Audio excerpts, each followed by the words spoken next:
It is now time to approve the agenda. Do I have a recommendation? Madam President, I recommend that the board to approve the agenda.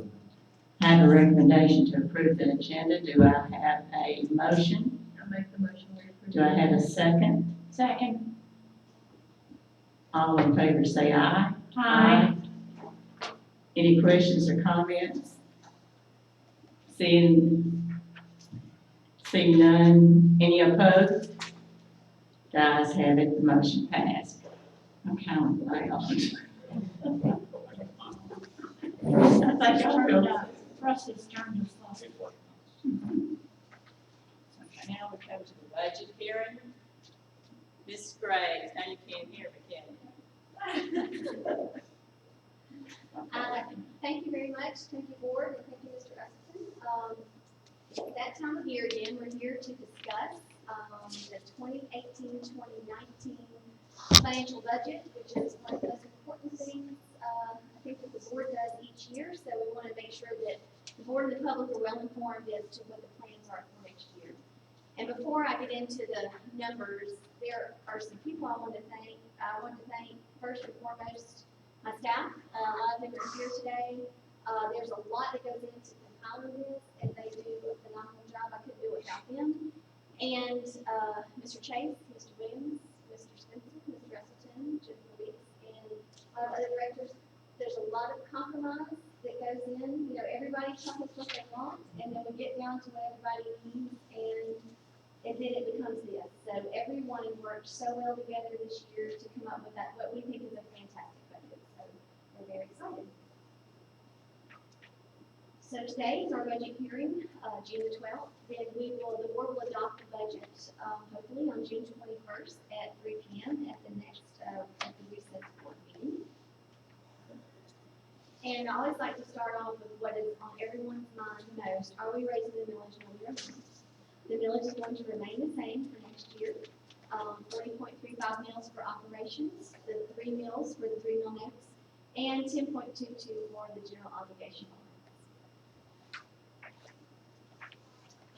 Our revenues for this year are $291,815,130 as compared to last year. It's about $10 million more. The majority of that is going to come from the increase in MAEP. It was about $5.4 million. Our Chickasaw funds and some other funds were increased this year, as well as some of our federal revenue carryover money. So in that additional money for MAEP, there is a health insurance increase coming in next year. It was originally proposed to be 5% for the entire year, but they changed it to half a year at 3%. But that is included in here already, and it's in the calculation before they changed it.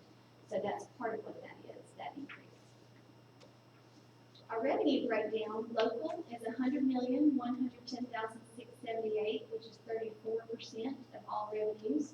Our state revenues are coming in at $166,156,771, or 57% of all revenues.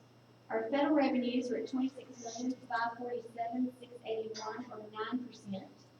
This is the first time in several years that the state has gone up 1% and the local down 1%, but it's still pretty close. Federal, state, and same. And these are our revenue sources broken down graphically. You can see, of course, the state is the largest local at 34.3%.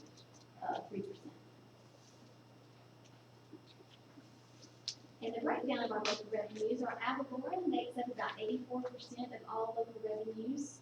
According to Desoto County, the value of the mills that we're asking for this year for operations, $62,913,192. Our 3 mil notes, the millage should generate 3 mils is $4,837,821, and GO bonds $16,488,43. Other local revenues make up the other 16%. That's donations and contributions. The district receives quite a bit, almost $3 million in revenue and live-on taxes. Our interest income, which again we're so excited that our rate for First Tennessee is triple about what we were getting in the past. Student activities and fees, and our breakfast and lunch that are non-reimbursed. Our state revenues Majority is going to be MAEP. We're at, this year, 150,116,358. That's 90% of all state revenues. That's about 4.3 million over last year. It does include the increase in the cost in the employee portion of healthcare that we discussed. Our other state sources, which make up almost the remainder, homestead exemption at 1.8 million, Chickasaw funds, 5,641,784, which is up this year. We're excited about that. That's all based on timber sales. So timber must be up. Educational enhancement, that's our buildings and buses fund that we use to pledge toward the payment of debt every year. $885,150. And master teacher, which we receive about $1.2 million a year. We are the district that has the most number of master teacher certified teachers in the state. We're very proud of that. Federal revenues, we have Title I, our basic Title I, Title II, improving teacher quality, Title III for our English language learners, and Title IV. They brought that back. That used to be safe and drug-free, but now it is something a little bit different. It's for student support and academic enrichment. That money is spent to help offset the cost of AP tests for students and for students and mental health therapists that we have at the high school, and I think we're adding another this year. Special education, the Every Student Succeeds Act governs both the federal SPED and the titles. And our school food service. And our fourth one is our ROTC programs at Lake High School and Lake Cormorant High School. That was picked up this year. Lake Cormorant High School has always been that the federal government did half of the reimbursement for the instructors. Lake Cormorant High was added this year, and hopefully in the next couple of years, we hope the Olive Branch High will be added to that as well. And, you know, it's kind of sad, but we always kind of like to keep up with what could Study County Schools do with the money that we could have received. So our MAEP shortfall, that's from 2002, from inception 2002 through last year at $14,032,155. This year's shortfall, even though we received more money, we should have received $16,192,072 more. If they had fully funded the formula. So to date, we're at $185,638,048. Unless they change the formula, I suspect we're going to get $1 billion in the next year or two. So, but I would say that Desoto County Schools is very good stewards of their money to be able to do what we do and remain the type of district that we are, even without the money. So that would just be great. The total budget expenditures this year are $315,347,384. If you look compared to last year, with the exception of 15 to 16, which I think there was some state pay raises and pay raises on our account there, we've consistently tried to stay within the $5 million mark. Most of that's due to your step up, and just some things that already just happen every year regardless. But we were also able to do that with the pay raise this year that we're going to discuss and kind of keep it in that range. Our expenditure analysis in our general accounts, that's mainly district maintenance, special ed, and student activity funds and alternative school. Our expenditures for this year for 19 are $238,178,041. That's about $6.2 million over last year. Special revenue is up as well. The majority of that, about a little over half of that, is the state added the school recognition funds where it was the teacher pay that was divided up last year. Last year we did not receive that until after the budget was complete. So it looks like a larger increase because that was amended later on. So about half of that is from the school recognition. They did fund it again this year at about $2.3 million. We're very excited to start that process in the fall. And then the rest is just the additional money carryover from federal programs. Capital projects is down, but that's because we don't really have any new revenue, $17 million that we moved over, but most of our projects and certificates of participation are almost done. We spent $3 million on the buses, so we're winding down a lot of our major projects. Debt service is down at $3.1 million. We have paid off some of our notes and jail bonds. We're still looking towards that. This is a graphical depiction of the expenditures, and let's look at the first two towers. The first tower is support services, but all of those support services directly impact students, whether it be speech pathologists, librarians, guidance counselors, psychometrists. Those all are definitely, absolutely, they touch a child. The second column, which is the largest, is our instruction. That is our classroom instruction. So you can definitely tell where the money is going. It's going to those first two columns. Either it's in the classroom or a support service that is directly impacting the classroom. So the remainder is going to be your plant maintenance and operations. Then operations non-instruction is mainly food service. Then of course your construction, then your transportation, and your debt service.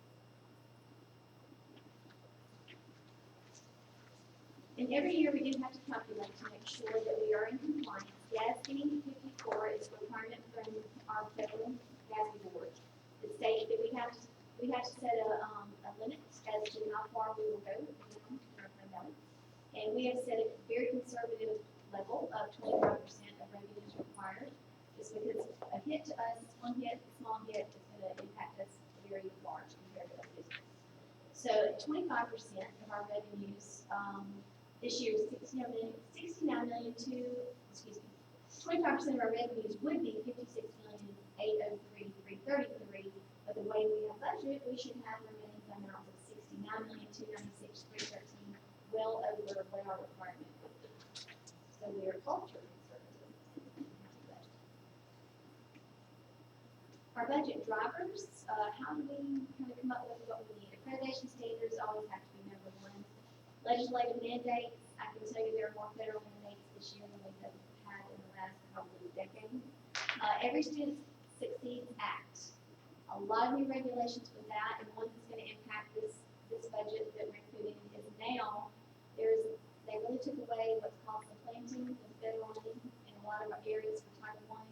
It is now, we have to have a methodology of how we spend our district money to make sure we are, there has to be a method. Everything outside that method, Title I can pay. So there'll be some changes this year with that, but in our budget, we accounted for that, so everything should go just as planned. Our facility and safety needs are always a big priority. Transportation needs, we'll see some things that we're going to be adding there this year. And our other major factors are teacher-pupil ratio, our required support staff, the state salary schedule. The state sets the salary schedule for teacher assistants and for teachers, and we just do over and above. And our classroom needs and the school level requests.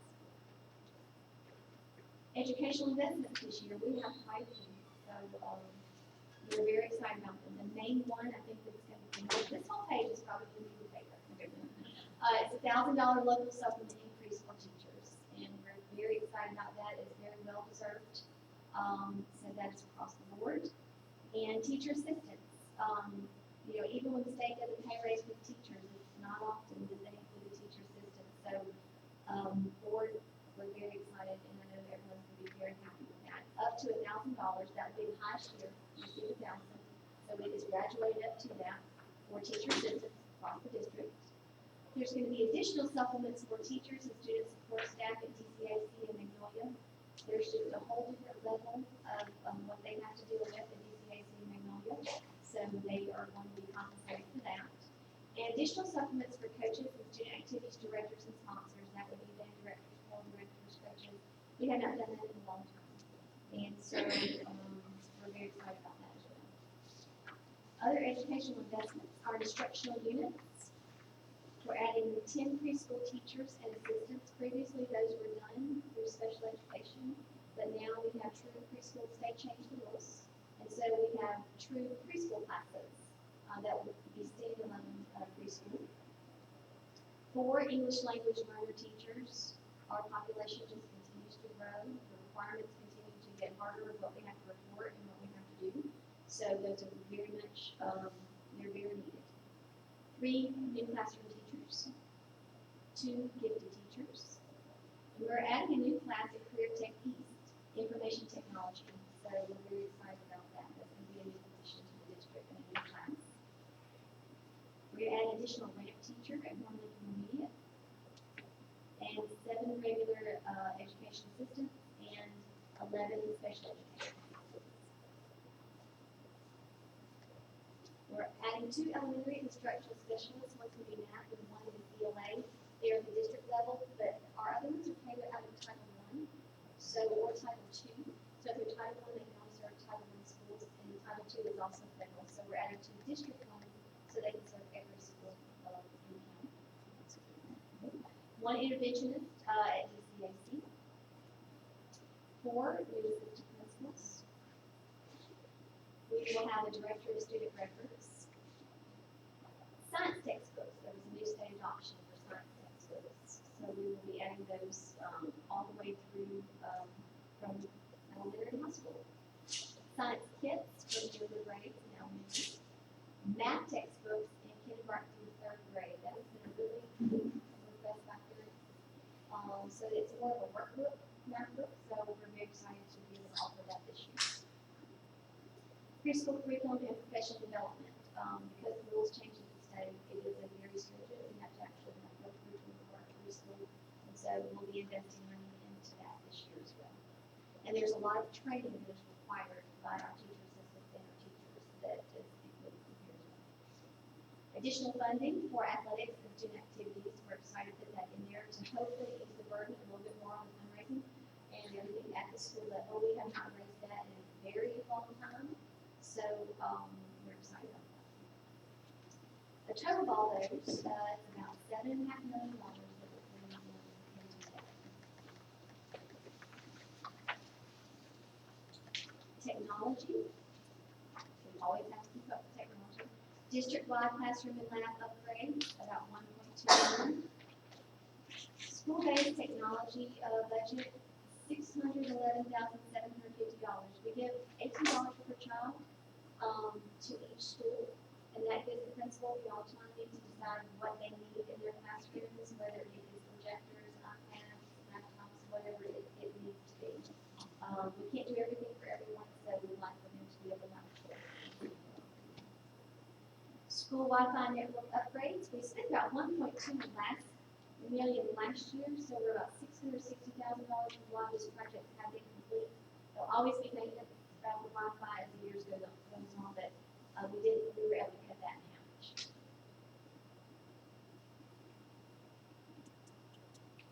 Support staff. I know this was discussed at the last board meeting. This is a very important position, and we're extremely glad for the first step to be able to do this with my director of mental health services. And along with that director, there will be a district social worker. We do have a social worker for special education, but this will be able to work with any student in the district.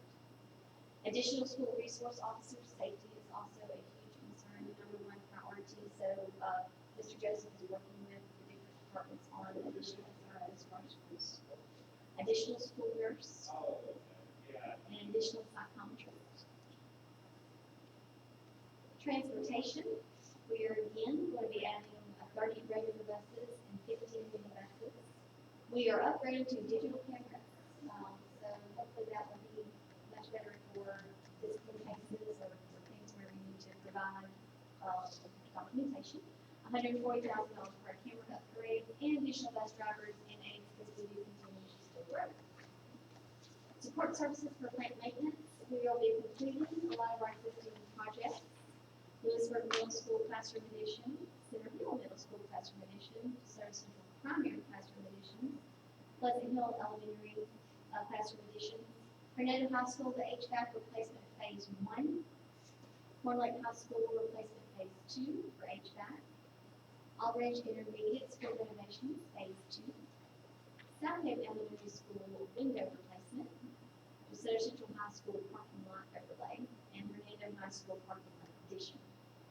New projects for FY18-19. We don't have new construction as far as square footage, but we do have quite a few projects going on. We will complete Hernando High School's HVAC replacement. That will be phase 2 this next year, which we should see a significant savings on not only repairs but in our energy costs there. Aldridge Intermediate window replacement. Aldridge Intermediate bus parking lot expansion. Hope Sullivan Elementary school tile replacement. That should complete that school. Southaven Middle School tile and carpet replacement.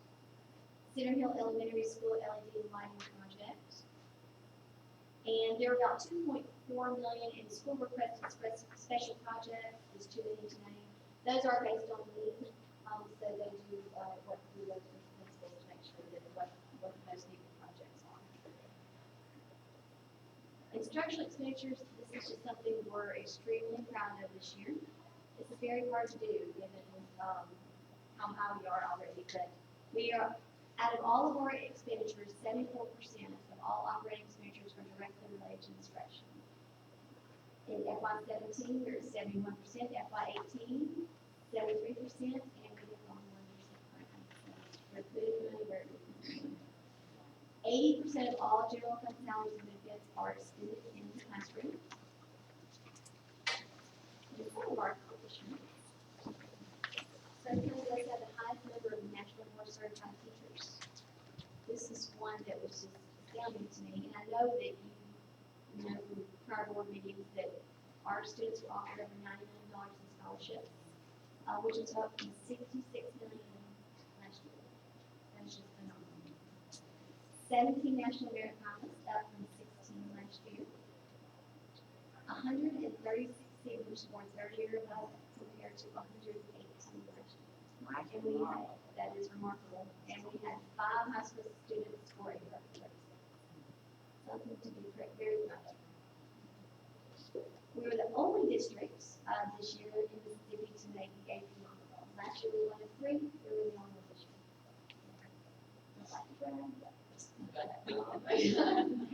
And this was one that I did not even know. 1,875 opportunities for dual enrollment through Delta State or Northwest, up from 941 last year. We almost doubled that, which is fantastic. 55 students earned national certification in career technical education subject areas. We also, of course, learned at the last board meeting, the 6A baseball state champions were DeSoto Central High School, and the 6A softball state champions, DeSoto Central High School. 5A boys basketball champions, Olive Branch High School. Center Hill High, 5A girls track champions, Center Hill High, 5A girls dance champion. DeSoto Central High, 6A girls dance champion. DeSoto Central High, 6A girls cheer champion. In DeSoto County, we employ over 4,275 employees. We're our largest employer in DeSoto County. We do maintain over 4.5 million square feet of space. That is a lot. We transport over 19,000 students daily. We have over 800 scheduled routes, and we travel over 2 million miles a year. We serve 24,572 is our average daily meals. It's a lot to be accomplished. Our free and reduced ratio sits at 53.83%. So just wanted to call a few pictures of what this is all about. All of this is about our kids. And all of this is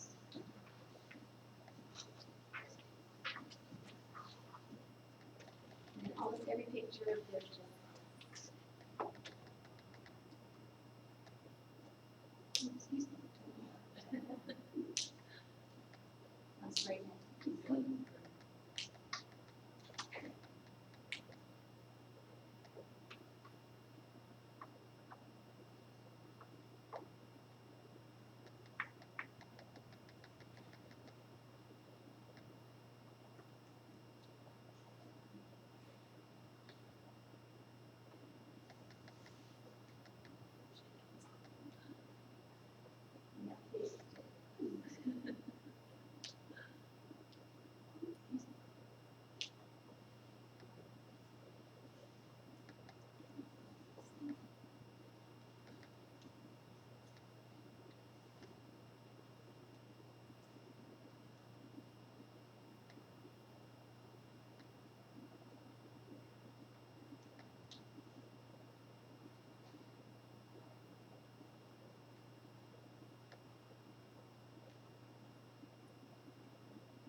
for all your work on this, because it wasn't easy.